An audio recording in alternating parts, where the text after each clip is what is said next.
Hi there, CGTN viewers. This is Alasdair, Baverstock, correspondent for CGTN.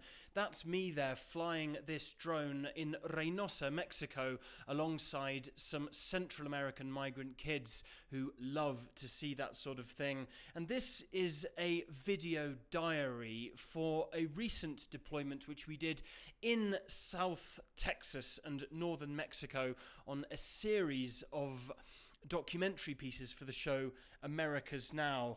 We did a bit of a behind the scenes video diary to show you exactly how we put these stories together, so we really hope you enjoy it. Reynosa is the Mexican town on the other side from McAllen, Texas, and this is a big migrant camp where a lot of them are currently staying. So to open our story, we're going to try and talk to some of these people here and see what they have to say. So we're out here in Brooks County. This is the area where the migrants walk through, and there are a number of different signs that show that they're here. We can't see any migrants, so you've got to find interesting ways to show that they do pass through here. And one of those is the water stations, which Eddie, the guy here who is out here to help them, fills with fresh water to ensure they have something to drink while they move through. And we're going to get a shot now of Eddie driving past his car.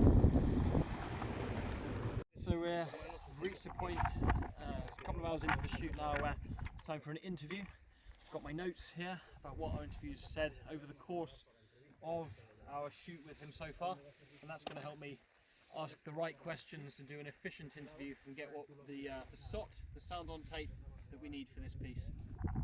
So coming back from the desert earlier this afternoon, Eddie got a call 5 minutes before we arrived here from a family who are searching for their lost relative in the desert, and we got a good interview with them. They were willing to be interviewed, and what's more, the local sheriff who's conducting the search arrived to get all the details of the last contact from that person, and that resulted in another interview. That is a result for today's shoot.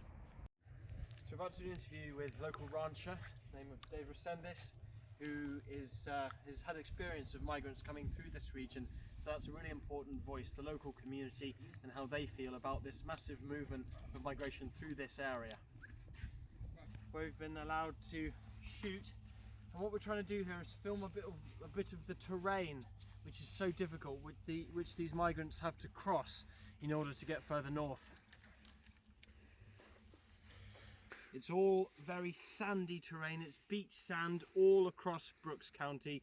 It's in the summer, it's extremely hot. In the winter, it's extremely cold. It's currently just 2 degrees Celsius out here. So we're just flying a drone over this very rugged terrain away from the main roads to give a more aerial view of what we're trying to show. So last night we drove up from the Rio Grande Valley up to Austin, Texas, the capital of this state. We're outside the Capitol building because we're now talking about a documentary on gun laws here, and we're going to talk to an analyst here. This is the best backdrop possible for when it comes to talking about policy.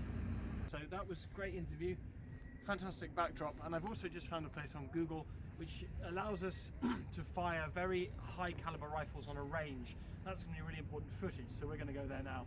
We managed to shoot a .50 caliber rifle, which is a key part of what we're trying to say in terms of the power of the guns that are moving into Mexico.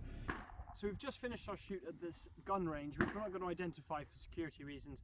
We're now going to talk to Diego, who's one of the guys who has been here in this shooting range and also knows a little bit when it comes to the actual business of trafficking arms into Mexico. So we're back again now at the Texas State Capitol building for another interview with, this time, a pro-gun organisation to talk about legislation around firearms in the United States. Drive back towards the Mexico border to McAllen. It's a 5-hour drive, so I'm going to take the time to transcribe the important parts of this interview and get a bit further down the road with the script.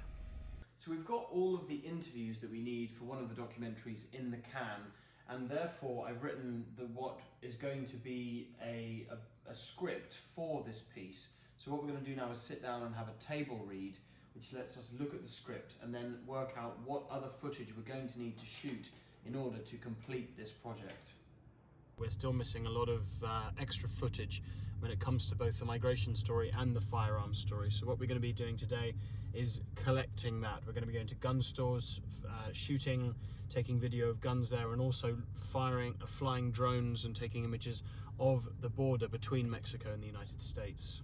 So we're here at the US border wall, where this morning we've done a quick report on the news of the Honduras presidential inauguration, and now we're busy shooting material of the border wall to complete this migration documentary.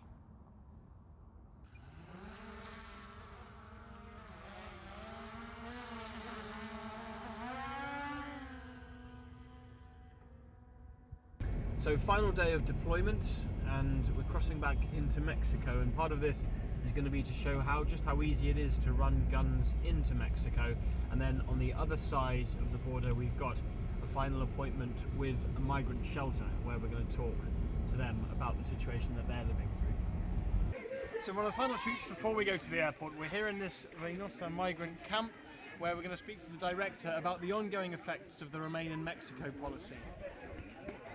So there we are, we're now at Reynosa Airport, ready to fly back to Mexico City. Deployment is over, we've got all the material we need, and now it's time to get back, deliver scripts and put the edits together. So I hope you've enjoyed watching the way we get our work done over the course of this deployment, and that you'll check out the 2 documentaries on America's Now coming up soon on CGTN America.